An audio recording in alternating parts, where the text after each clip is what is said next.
Tetapi di Sahih Bukhari sendiri dikatakan bahwa Nabi itu sholat berjamaah di Masjidil Aqsa, kemudian naik turun di Mesir, ketemu malaikat, ketemu ini.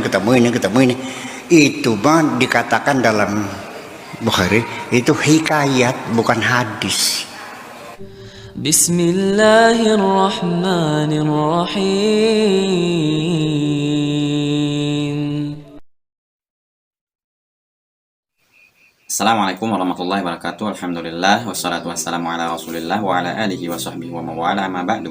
Kaum muslimin yang semoga dirahmati Allah Subhanahu wa taala, kali ini sahabat ya, kita akan mengoreksi perkataan dari Buya Syakur. Yang mana Buya Syakur ini di dalam sebuah ceramahnya sahabat ya, itu ada orang yang bertanya tentang masalah Isra dan Mi'raj, yaitu keberangkatan Rasulullah SAW ke langit ketujuh dalam rangka perintah Allah Subhanahu wa taala. Namun di sini sahabatnya sangat disayangkan, ternyata Buya Syakur ini tidak sepenuhnya mempercayai hal tersebut. Dan lebih mengherankan lagi, Buya Syakur ini mengatakan jika Rasulullah SAW itu bukan jasadnya yang berangkat, tapi hal tersebut hanyalah sebuah hikayat atau bisa dikatakan sebuah dongeng. Na'udzubillah sahabat ya, yang mana di dalam ceramah beliau ini yang kurang lebih berdurasi 8 menit sahabat ya, itu muter-muter seolah-olah memang jelas beliau ini mengatakan bahwa Rasulullah SAW itu memang tidak berangkat ke langit ketujuh atau berangkat dalam rangka Isra wal Mi'raj tersebut. Dan salah satu akidah kita sebagai seorang muslim sahabat ya, kita wajib mengimani hal tersebut, yaitu Isra wal Mi'rajnya Rasulullah SAW berangkat ke langit ketujuh untuk bertemu Allah Subhanahu wa taala. Sebagaimana Allah Subhanahu wa taala sebutkan di dalam surat Al-Isra ayat 1, yang mana Allah Subhanahu wa taala berfirman, A'udzubillahi minasyaitonirrajim. Subhanallazi asra bi 'abdihi lailam minal masjidil harami ilal masjidil aqsal ladzi barakna haulah allazi barakna haulahu linuriyahu min ayatina innahu huwas samiul basir. Maha suci Allah yang telah memperjalankan hambanya Muhammad pada malam hari dari Masjidil Haram ke Masjidil Aqsa yang telah kami berkahi sekelilingnya, agar kami perlihatkan kepadanya sebagian tanda-tanda kebesaran kami. Sungguhnya Dia Maha mendengar dan Maha melihat. Jadi di dalam ayat ini sahabat ya, Allah Subhanahu wa taala bermaksud untuk memperlihatkan tanda-tanda kekuasaan Allah, yang memang perjalanan Isra wal Mi'raj tersebut, jika kita melihat dari pola pikir kita sebagai manusia, memang tidak masuk akal sahabat ya. Tapi disinilah Allah Subhanahu wa taala menjelaskan kepada kita untuk memperlihatkan tanda-tanda kekuasaan Allah. Jadi sebagai seorang muslim, kita wajib meyakini ayat ini sahabat ya.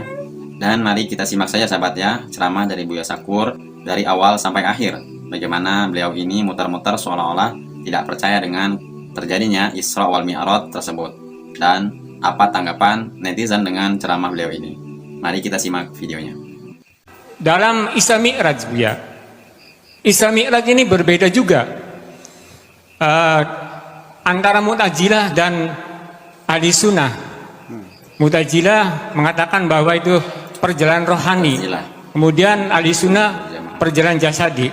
Yang saya tanyakan, apa betul dalam Mi'raj Nabi kita Muhammad SAW ini menawar sholat?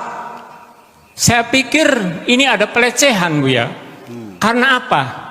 Nabi kita ini, beliau itu orang tawadu. Saya pikir tidak mungkin Nabi menawar sholat dari 150 sampai 5 waktu itu. Ini bagaimana menurut pandangan Buya? Karena ini mungkin Syekh Al-Jalzali, siapa namanya itu pengarang Isra Mi'raj ini, mungkin ada keturunan Yahudi juga ini. Karena apa? Konon ceritanya ini Nabi Musa mengatur Nabi kita. Artinya Nabi kita ini dilecehkan oleh Nabi Yahudi. Seperti itu Buya. Mohon maaf barangkali pertanyaan saya ini kurang pas. Gimana menurut pandangan Buya tentang Nabi kita menawar sholat? Terima kasih. Wassalamualaikum warahmatullahi wabarakatuh. Ada Isra, ya udah kita yakin Isra ada. Apakah satu paket dengan Mi'raj? Apa beda? Di Al-Qurannya Al-Isra, di surat Al-Isra Mi'rajnya itu surat An-Najm. Apakah malam itu juga Isra, malam itu juga Mi'raj, apakah misah? Itu kita juga nggak jelas juga. Ya, kemudian apakah Nabi mondar-mandir ke langit itu perjalanan jasadi, itu hanya perjalanan rohani? Itulah persengketaan antara ahli sunnah dengan Mu'tazilah yang sampai sekarang nggak ada ujung pangkalnya, nggak ada kesimpulan. Udah masing-masing tetap berkeyakinan bahwa itu perjalanan rohani, kata Mu'tazilah, bahwa itu perjalanan jasadi, kata ahli sunnah wal jamaah. Ahli sunnah wal jamaah dengan dalil Al-Quran sendiri, subhanalladzi asra bi 'abdihi. Abdun itu hamba itu physically. Jadi yang dimi'rajkan adalah fisiknya, diisrakan itu fisiknya juga. Nah itu.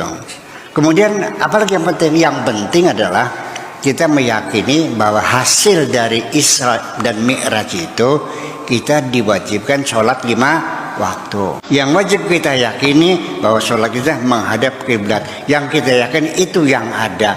Adapun apakah secara fisik atau rohani, mau percaya silakan, nggak ada masalah. Yang penting ya itu yang percaya.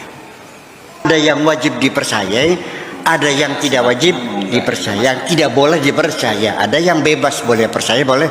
Itu selesai ini aja. Karena saya dari dulu juga nggak suka bertengkar.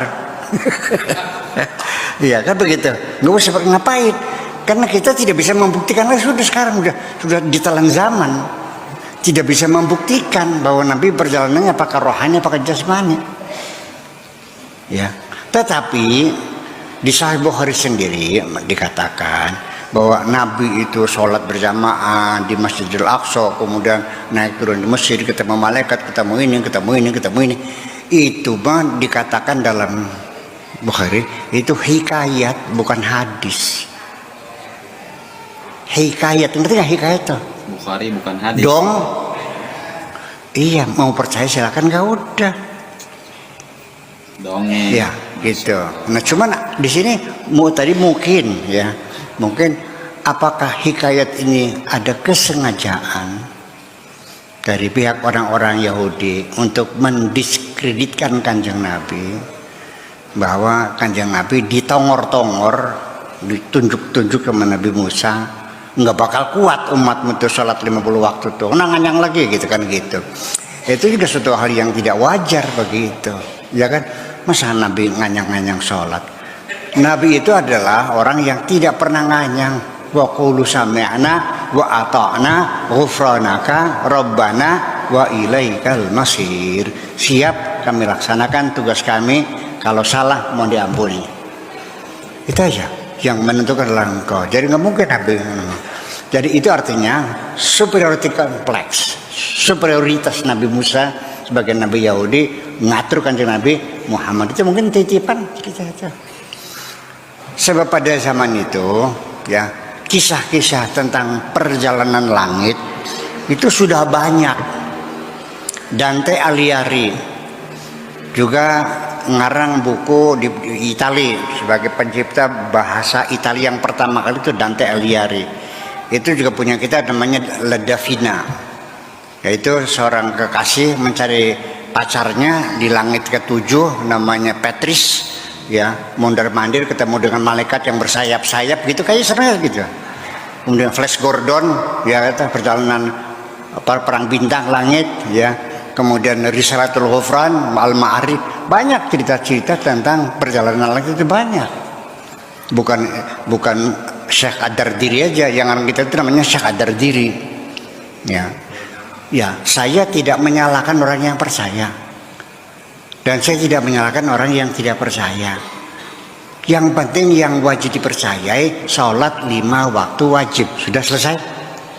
Udah gitu aja kan? Iya ya, akidahnya Abu Syakur ini. Nah itu, jadi ya artinya begini. Kalau iya Nabi Muhammad itu dengan Jibril naik ke langit, lalu ngetok-ngetok pintu, tok-tok-tok, assalamualaikum, kata. Waalaikumsalam. Man anta? Ana Jibril. Ma'aman, ma'a Muhammad sallallahu alaihi wasallam. Oh, ta'ala. Kok krewot kok. Ini grendelnya gede apa? Iya kan? Grandianya segede Buya apa? Syakur ini. Krokot dibuka, masya Allah. Langit, bayangkan. Langit itu di extended universe ya, alam yang semakin luas, yang tak terhingga dari ujung ke ujung itu bisa ribuan tahun cahaya. Gimana lagi? Seberang sananya masih kosong lagi. Gimana? Yang kemudian ada satu cerita katanya ceritanya gitu. Ketika Isra sampai di Masjidil Aqsa, Kanjeng Nabi Muhammad itu hikayatnya gitu, sholat berjamaah dengan para nabi-nabi ya. Ya, betul, nabi-nabi sholat, termasuk Nabi Zakaria, Nabi Musa, Nabi Isa, SAW. Nih, Nabi sholatnya berapa rakaat nggak tahu lah, jangan tanya aja. Dan jangan tanya ngadepnya kemana, karena kiblat belum ada. Termasuk Masjidil Aqsa-nya juga belum ada. Masjid Aqsa itu baru dibuat setelah Umar bin As. Setelah Sayyidina Umar menguasai Palestina, itu baru dibangun, baru jadi masjid. Pada waktu Nabi Isra sudah jadi masjid belum? Ya. Di Ka'bah sudah jadi Masjidil Haram belum? Masih Ka'bah tempatnya berhala, belum ada orang sholat kok. Tapi di Al-Quran gitu kok. Subhanalladzi asra bi'abdihi lailan minal masjidil haram ilal masjidil aqsa. Itu saya serahkan kepada Anda. Bagaimana Anda cerdas memahaminya, itu aja kok. Tapi ini kadang-kadang gitu ya, kalau bicara masalah ini banyak yang tersinggung. Ya udah terserah kamu aja lah. Kamu boleh percaya, boleh, nggak masalah.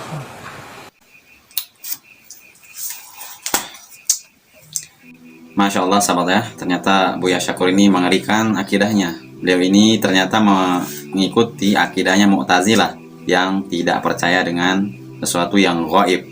Dan beginilah jika kita berguru dengan orang yang salah, tentu segala sesuatu kita akan pikirkan dengan logika, bukan dengan dalil.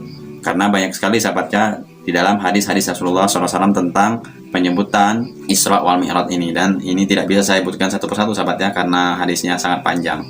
Jadi inti dari video kita ini sahabatnya untuk berhati-hati lagi dalam memilih guru, karena salahnya kita memilih guru maka akan berakibat fatal seperti yang diungkapkan oleh Buya Syakur tadi tentang masalah Isra wal Mi'raj. Beliau ini mengatakan itu hanyalah hikayat atau sebuah dongeng. Na'udzubillah, tsumma na'udzubillah sahabat ya. Semoga video saya ini bermanfaat. Saya akhiri wabillahi taufiq wal hidayah. Assalamualaikum warahmatullahi wabarakatuh.